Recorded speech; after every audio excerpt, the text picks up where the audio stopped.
গল্প কাহনের আজকের নিবেদনে থাকছে হুমায়ুন আহমেদের গল্প লীলাবতীর মৃত্যু।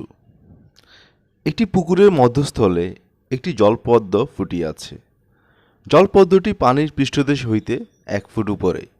এমন সময় দমকা বাতাস আসিল, ফুলটি 3 ফুট দূরে সরিয়া জল স্পর্শ করিল। পুকুরের গভীরতা নির্ণয় করো, লীলাবতী। এই ধরনের প্রচুর অঙ্ক আমি আমার শৈশবে পাটিগণিতের বইয়ে দেখেছি। অঙ্কের শেষে লীলাবতী নাম লেখা। ব্যাপারটা কি? লীলাবতী মেয়েটা কে? তার সঙ্গে জটিল এসব অঙ্কের সম্পর্ক কি? যা জানলাম তা হচ্ছে, 7ম শতকের বিখ্যাত ভারতীয় গণিতজ্ঞ শঙ্করাচার্যের একমাত্র কন্যার নাম লীলাবতী। মেয়েটির কপালে বৈধব্য যোগ আছে, এই অজুহাতে কন্যা সম্প্রদানের আগে আগে বরপক্ষ মেয়েটির বিয়ে ভেঙে দেয়। লীলাবতী যখন গভীর দুঃখে কাঁদছিল, তখন শঙ্করাচার্য বললেন, মাগো, তোমার জন্য কিছু করার সামর্থ্য আমার নেই, তবে পৃথিবীর মানুষ যেন বহু যুগ তোমাকে মনে রাখে, আমি সেই ব্যবস্থা করে যাব। তিনি গণিতের একটা বই লেখেন, বইটির নাম দেন কন্যার নামে লীলাবতী। গল্পটি আমাকে এতই অভিভূত করে যে এক রাতে লীলাবতীকে আমি স্বপ্নেও দেখি। গোলগাল মুখ, দীর্ঘ পল্লবের বড় বড় চোখ, দৃষ্টিতে অভিমান, মাথা ভর্তি লম্বা কোকড়ানো চুল, গায়ের বর্ণ শঙ্খের মতো সাদা। খুব ইচ্ছে হলো স্বপ্নের মেয়েটিকে নিয়ে একটা উপন্যাস লেখার। শঙ্করাচার্যের গণিতের বইয়ের নামের মতো উপন্যাসের নামও হবে লীলাবতী।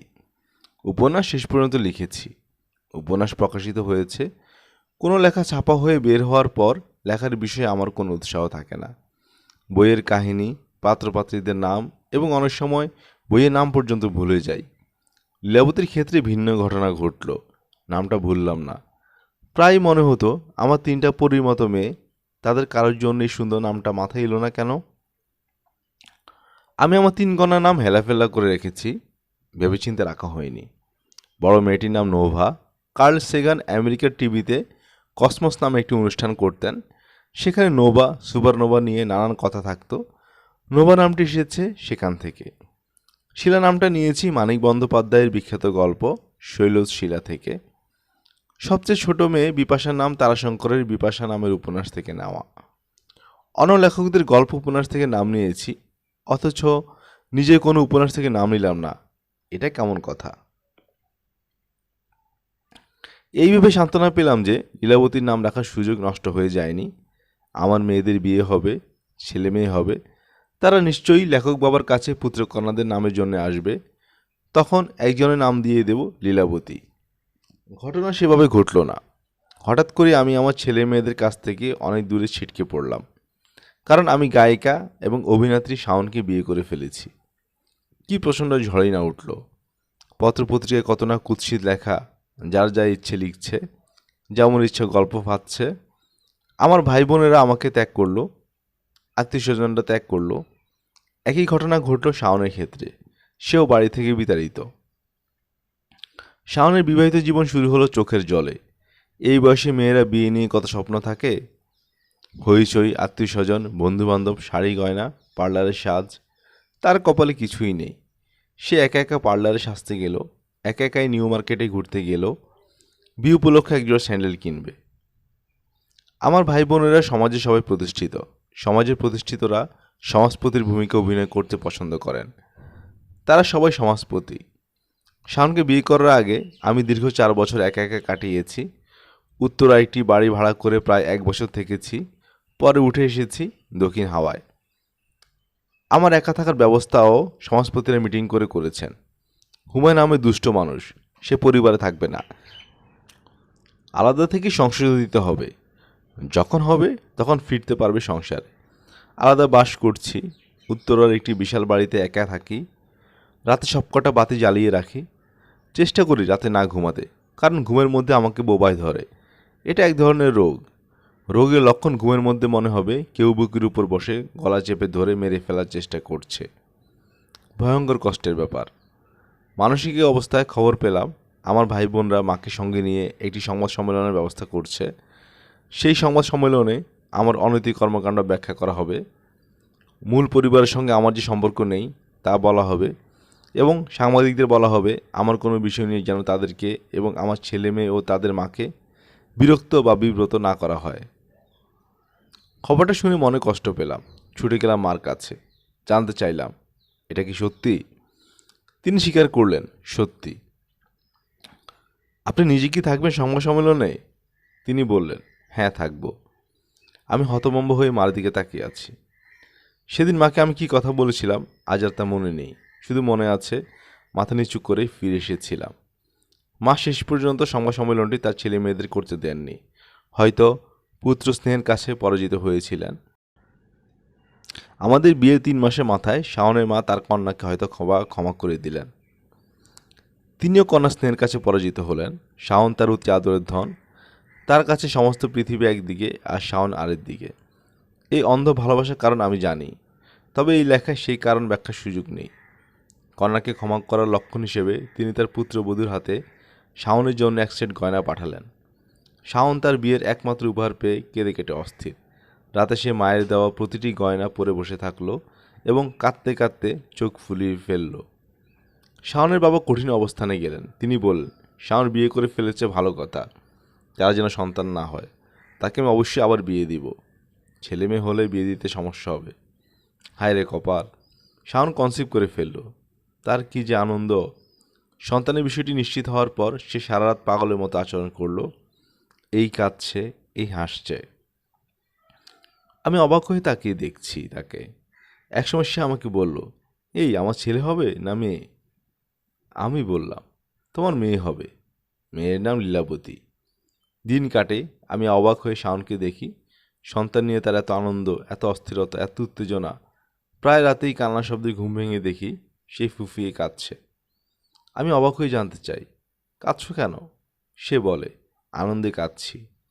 একটি শিশু আমাকে মা ডাকবে, এই আনন্দ। আমার আগে 4টি সন্তান আছে, তাদের মার মধ্যে মা হওয়ার আনন্দের এত তীব্রতা দেখিনি, কিংবা হয়তো ছিল, আমি লক্ষ্য করিনি। অভাব অনটনে আমি তখন পর্যুদস্ত। গর্ভবতী মাকে ভালো খাবার খাওয়াতে হয়, ফলমূল খাওয়াতে হয়। আমার সেই সামর্থ্য নেই। আমি তখন ঢাকা ইউনিভার্সিটি লেকচারার, অতি সামান্য বেতন। সব ভাই বোন নিয়ে একসঙ্গে থাকি। বাবর রোডে বাসা। ইউনিভার্সিটি ক্লাস শেষ করে বাসায় ফিরি হেঁটে। রিক্সা করে যাওয়ার সামর্থ্য নেই। বাসে ঠেলাঠেলি করে উঠতে পারি না। বাসায় ফেরার পথে নিউ মার্কেট থেকে 2টো পেয়ারা কিনি। গর্ভবতী মায়ের ফল এই পেয়ারাতে সীমাবদ্ধ। শিলার জন্ম আমেরিকায় হয়েছে, তখন তার মার খাওয়া খাদ্যের অভাব হয়নি।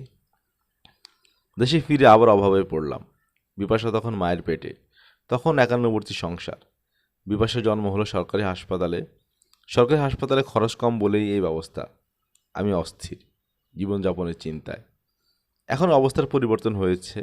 জীবন ধারণের অস্থিরতায় এখন আমি অস্থির নই। দীর্ঘ পথ হাঁটতে হয় না। ফলমূল কেনার টাকা আছে। সবচেয়ে বড় কথা, এখন আমার হাতে সময় আছে সন্তান সম্ভব একটি মায়ের মানসিকতার পরিবর্তন আগ্রহ নিয়ে দেখার। আমি আগ্রহ নিয়ে দেখি, বড় মায়া লাগে। একজন নর্তকী যখন মাথায় জলের ঘোড়া নিয়ে নাচে, তখন সে নাচের ভঙ্গিমায় হাত পা নাড়লেও তার চেতনা থাকে জলের ঘোড়ায় কেন্দ্রীভূত, যেন মাথার ঘোড়াটা ঠিক থাকে। শাওন এরকম হয়ে গেল।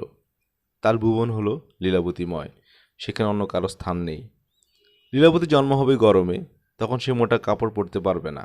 কাজেই ইংল্যান্ড এবং কানাডায় টেলিফোন করে সেই পাতলা সুতির কাপড়ের ব্যবস্থা করল। কার কাছে যেন শুনল ডায়াপার পরলে বাচ্চাদের র্যাশ হয়। কাজেই সে কাঁথা বানাতে বসল। সারা রাত জেগে নিজে কাঁথা বানায়। সেসব কাঁথাও সহজ কাঁথা নয়। জসীমউদ্দিনী নকশি কাঁথা, পাখি, ফুল, লতা পাতার বিপুল সমারোহ। এর মধ্যে 4D আল্ট্রাসোনোগ্রাফি বলে এক যন্ত্র বাজারে চলে এসেছে।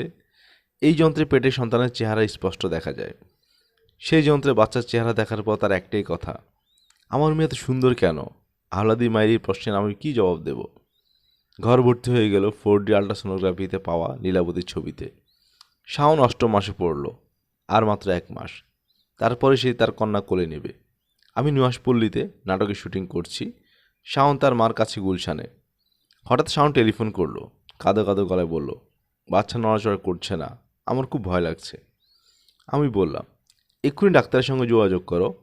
যোগাযোগ করতে পারছি না, উনি টেলিফোন ধরছেন না। রাত 10টায় তিনি শুয়ে পড়েন, টেলিফোন রিসিভ করেন না। তুমি চিন্তা করবে না, আমার এক ভাই আছেন ডাক্তার, উনাকে খবর দেওয়া হয়েছে, উনি চলে আসছেন। মার্ফিস ল বলে একটি ল আছে। এই ল বলে if anything can go wrong it will go wrong. ঘটনা সেরকম ঘটল। সামনে ডাক্তার ভাই এলেন না। আমি যতবারই টেলিফোন করি ততবারই শুনি এই উনি আসছেন। তারপর শুনলাম শাওনদের বাসায় গাড়ি আছে, কিন্তু ড্রাইভার নেই। গাজীপুর থেকে আমি ঢাকার দিকে রওনা হলাম। গাড়ি চলছে ঝড়ের মতো। মাঝার গাড়ি চালাচ্ছে। একই সঙ্গে টেলিফোনে শাওনের ডাক্তারের সঙ্গে যোগাযোগ করার চেষ্টা করছে। শাওনের ডাক্তারের নাম, আচ্ছা নাম নাই বললাম। জনসেবার মোড়কে তিনি যে ব্যবসা করছেন, আমার লেখায় সেই ব্যবসা ক্ষতিগ্রস্ত হোক তা চাই না। ব্যবসা একটা মহৎ পেশা, স্বয়ং নবীজি সাল্লাহ সাল্লাম বলে গেছেন। এই ডাক্তার একজন নামী ডাক্তার, রোগী দেখে কুল পান না। তখন আমি জানি না এই ডাক্তারের নামে কয়েকটি মামলা আছে। তার অবহেলায় রোগীর মৃত্যু হয়েছে। রোগীর আত্মীয়স্বজনরা মামলা করেছেন। এই মহান চিকিৎসক ক্লিনিক একসময় টেলিফোন ধরলো এবং জানালো রোগীকে ক্লিনিকে নিয়ে আসুন। আমি বললাম, ক্লিনিকে রোগী পাঠাতে পারি, তবে ডাক্তার সাহেবকে এসে তাকে দেখবেন? উনি ভোরে আসবেন। আমি অনুনয় করে বললাম, উনি কি আমার সঙ্গে 5 মিনিট কথা বলবেন? আমি বাংলাদেশের লেখক হুমায়ুন আহমেদ, উনি আমাকে চেনেন। ক্লিনিক থেকে বলা হলো উনি কথা বলবেন না। আমার বিস্ময়ের সীমা রইল না। ডাক্তারি পেশায় এই ডাক্তার নিজের ইচ্ছায় বেছে নিয়েছেন। আমরা তাকে হাতে পায়ে ধরে ডাক্তারি পড়াতে রাজি করাইনি, বরং হতদরিদ্র একটি দেশ তার পেছনে লক্ষ লক্ষ টাকা খরচ করে তাকে ডাক্তার বানিয়েছে। এই পেশাদার দায়িত্ব অবশ্যই তাকে নিতে হবে। একজন কেউ যখন সৈনিকের পেশা বেছে নেন, তখন যুদ্ধকালীন সময় জীবন দেওয়ার জন্য তাকে তৈরি থাকতে হয়। একজন ডাক্তারি পেশা বেছে নেবেন, অথচ অতি দুঃসময় রোগীর কথা শুনবেন না, তার পাশে দাঁড়াবেন না, তা কী করে হয়? ডাক্তারের সঙ্গে যোগাযোগে ব্যর্থ হয়ে আমি শাওনকে বললাম সে যেন এক্ষুনি অ্যাপোলো হসপিটালে চলে যায়, এক মুহূর্ত যেন দেরি না করে। আমি হাসপাতালে পৌঁছলাম রাত 1টায়। ডাক্তার বললেন, আপনার বাচ্চাটা হাসপাতালে আসার আগেই মারা গেছে। আমরা এই দুঃসংবাদ আপনার স্ত্রীকে দেইনি, আপনি খবরটা দেবেন। আমার হাত পা জমে গেল। শাওনকে একটি ঘরে শুইয়ে রাখা হয়েছে, পাশে তার মা। আমাকে দেখেই শাওন ভরসায় ফিরে পাওয়া গলায় বলল, এই আমাদের বাচ্চাটার হার্টবিট নাকি কম, তুমি দোয়া করো, তুমি দোয়া করলে সব ঠিক হয়ে যাবে। আমি তাকিয়ে আছি তার দিকে। এমন একটা ভয়ঙ্কর খবর তাকে কিভাবে দেব? আমি তার হাত ধরলাম।